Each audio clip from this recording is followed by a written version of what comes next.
started the process. So there are some concern that some of people have not received the the appointment letters and offer letters. So we just wanted to know, sir. देखिए, सबसे पहले मैं आप लोगों के माध्यम से ये सबको बताना चाहता हूँ कि सबको कॉल लेटर मिलेगा। और मैं आपको थोड़ा सा इसका डिटेल दे देता हूँ। 2 तरह के रिक्रूटमेंट चल रहे थे, एक असिस्टेंट लोको पायलट और टेक्नीशियन का। और असिस्टेंट लोको पायलट और टेक्नीशियन में करीब 48 लाख कैंडिडेट्स थे। 48 लाख कैंडिडेट्स का हमने एग्ज़ाम लिया, बहुत ही ट्रांसपेरेंट तरीके से लिया, बहुत सक्सेसफुली उसको कंप्लीट किया। और उसमें हमने अपॉइंटमेंट लेटर्स काफ़ी इशू कर दिया। उसमें मैं आपके माध्यम से सबको एश्योर करना चाहता हूँ कि ये जो ALP के जो अपॉइंटमेंट लेटर्स हैं वो सबको इशू कर दिए जाएंगे। इसमें खाली समस्या जो आई है, जो इसमें मैं आपको एक चीज़ और बताता हूँ। इसमें जो वैकेंसी सर्कुलेट करी थी हमने 64,371, 64,371 हमने वैकेंसी सर्कुलेट की थी। और ये जब वैकेंसी हम सर्कुलेट करते हैं और जब इतने ज़्यादा कैंडिडेट आते हैं, 47.4 लाख कैंडिडेट थे, तो ये जो हमारा रिक्रूटमेंट का प्रोसेस है इसमें समय लगता है, लोगों को एग्ज़ाम देना पड़ता है। तो इसलिए जब भी हम ये रिक्रूटमेंट करते हैं, अगले 1 साल तक की वैकेंसी वर्कआउट करके, एंटीसिपेटेड वैकेंसी कितनी रिटायरमेंट्स हैं ये सारा हम कैलकुलेट करते हैं। और वो एंटीसिपेटेड वैकेंसी कैलकुलेट करके हम ये रिक्रूटमेंट करते हैं। ये जो हमने रिक्रूटमेंट किया इसमें दिसंबर 20, आज हम जून 2020 में हैं, दिसंबर 2020 तक की वैकेंसी को लेके हमने सर्कुलेट किया था। और इसमें जो पैनल हमने अप्रूव किया था वो 56,378। और आपके माध्यम से ये सबको बताना चाहता हूं कि जो वैकेंसी सर्कुलेट हुई थी 64,371, उतनी वैकेंसी फिलअप होगी। वो एक उसका तय प्रोसीजर है और उस हिसाब से वो पैनल इशू होता है और उस हिसाब से अपॉइंटमेंट लेटर इशू होते हैं। अब ये कोविड-19 की सिचुएशन में 2 समस्याएं आई हमको। ये जितने भी असिस्टेंट लोको पायलट और टेक्नीशियन हैं, ये हाईली टेक्निकल जॉब है। ये जैसे ही ज्वाइन करते हैं, अगर उन्होंने आज हमको ज्वाइनिंग रिपोर्ट दी तो उनको हम नेक्स्ट डे ट्रेनिंग पे भेज देते हैं। जब तक उनको हम लोगों की ट्रेनिंग ना दें और या टेक्नीशियन को टेक्निकल ट्रेनिंग ना दें, वो रेलवे में कोई काम नहीं कर सकते हैं। तो हम उनको ज्वाइन करा के और उनसे हम कोई काम नहीं करा सकते हैं। प्रिस्क्राइब ट्रेनिंग है और वो ट्रेनिंग क्लियर करें। ये जो 3 स्टेज में बताता हूँ आपको कि एक एग्जाम होके सब कुछ हो गया, उसके बाद से पैनल अप्रूव होके डिक्लेयर हो गया, उसके बाद से अपॉइंटमेंट लेटर इशू करते हैं जैसे जैसे ट्रेनिंग के स्लॉट आते हैं।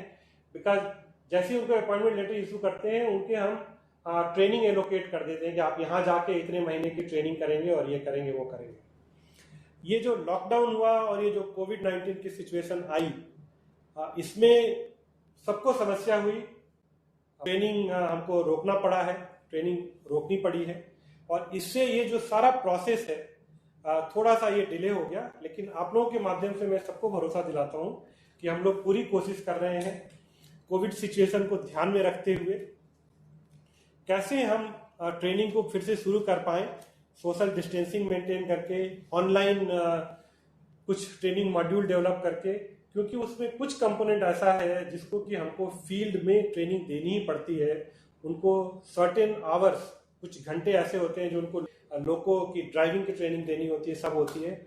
मैं कैंडिडेट्स को भरोसा दिलाता हूँ कि भारतीय रेल उस पर सिंसियरली काम कर रही है और ये हम देखेंगे कि जितनी जल्दी से जल्दी हो सके जो अपॉइंटमेंट लेटर नहीं इशू हो पाए हैं वो अपॉइंटमेंट लेटर इशू किए जाए और उनको ट्रेनिंग को स्लॉट करके उनकी ट्रेनिंग कराई जाए। और जहां हमने जितनी वैकेंसी हमने 64,371 जो एडवर्टाइज की थी लेवल तक इस पे अपॉइंटमेंट लेटर इशू किए जाएंगे, ये मैं भरोसा दिलाना चाहता हूँ आपके माध्यम से सारे कैंडिडेट। दूसरा एक सिलेक्शन होता है एनटीपीसी का, जो पॉपुलर कैटेगरी है, नॉन टेक्निकल पॉपुलर कैटेगरी उसको बोलते हैं। NTPC is non technical popular category. Non technical popular category में हमने वैकेंसी अनाउंस करी थी करीब 35,200 की। क्या होता है उसमें 1,60,00,000 1.6 करोड़ एप्लीकेशंस आई हैं, 1,60,00,000 एप्लीकेशन आई हैं। और ये जो एनटीपीसी का जब भी हम रिक्रूटमेंट करते हैं, पिछले 3 सालों में जो भी हमने रिक्रूटमेंट किया है, इसमें समय लगता है। समय इसलिए लगता है कि 1,60,00,000 एप्लीकेशन को पूरा स्क्रूटनी की जाती है, उनकी एलिजिबिलिटी देखते हैं, उनके सब कुछ चीज़ें मिलान करके, और उसके बाद से आपको पता होगा कि ये कंप्यूटर से सारे एग्ज़ाम होते हैं, इसके एग्ज़ाम सेंटर्स पे होते हैं, ये एग्ज़ाम महीनों चलते हैं। कैंडिडेट्स आपने देखा होगा कि जब ये एनटीपीसी का एग्ज़ाम होता है और जिस तरह से कैंडिडेट्स ट्रेवल करते हैं ट्रेनों में, वो भी एक बहुत बड़ा चैलेंज होता है कि कैसे वो ट्रेवल करके जाते हैं। 1,60,00,000 लोगों को चाहे हम कितना भी उनके एग्जाम सेंटर उनके घर के पास रखने की कोशिश करें, उनको ट्रेवल करना पड़ता है। तो ये हमने पूरी तैयारी कर ली थी लॉकडाउन से पहले, स्क्रूटनी वगैरह सारी कंप्लीट कर ली थी। We were in the process of selecting those centres जहाँ पे कि इनका एग्ज़ाम हो, एग्ज़ाम सेंटर हम सेलेक्ट करने वाले थे।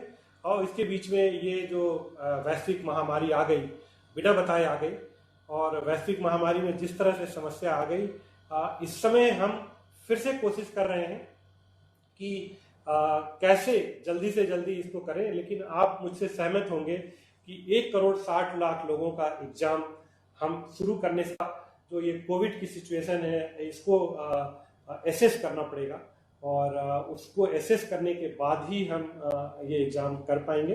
लेकिन आप लोगों के माध्यम से मैं फिर से सारे कैंडिडेट्स को ये भरोसा दिलाता हूँ कि इस समय ये जो वैश्विक महामारी है, जिसमें कि सब लोग लड़ाई लड़ रहे हैं, हम सबको मिलके इस वैश्विक महामारी की लड़ाई को जीतना है।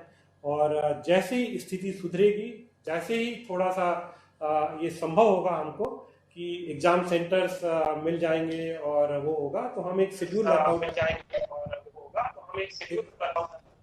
एक minute, let me complete and then I take the supplementary question. So जैसे ही शेड्यूल हो जाएगा, इस पे हम एग्जाम कराएंगे। Thank you. बताइए नेक्स्ट क्वेश्चन।